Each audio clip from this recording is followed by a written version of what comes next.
بسم اللہ الرحمن الرحیم۔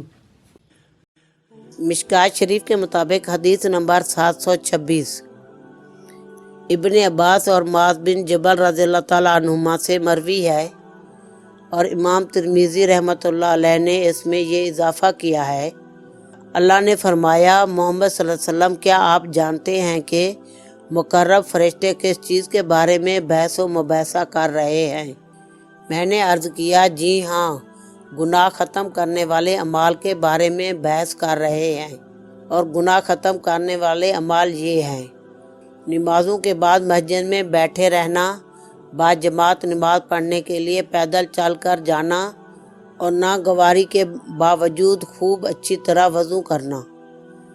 پس جو یہ کرے گا وہ بہتر زندگی بسر کرے گا، اور اس کی موت بھی اچھی ہوگی، اور وہ گناہوں سے ایسے پاک ہو جائے گا جیسے اس کی ماں نے اسے آج جنم دیا ہو۔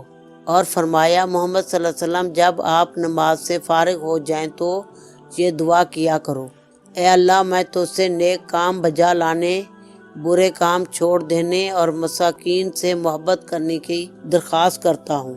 اور جب تو اپنے بندوں کو کسی آزمائش و فتنے سے دوچار کرنے کا ارادہ فرمائے تو مجھے اس سے دوچار کیے بغیر اپنی طرف اٹھا لینا۔ اور آپ صلی اللہ علیہ وسلم نے فرمایا، بلندی درجات والے اعمال یہ ہیں: سلام عام کرنا، کھانا کھلانا، اور جب لوگ سو رہے ہوں تو نماز تہجد پڑھنا۔ اور اس حدیث کے الفاظ جیسا کہ مصابیح میں ہے، میں نے عبد الرحمن کی سند سے صرف شرح السنہ میں پایا ہے۔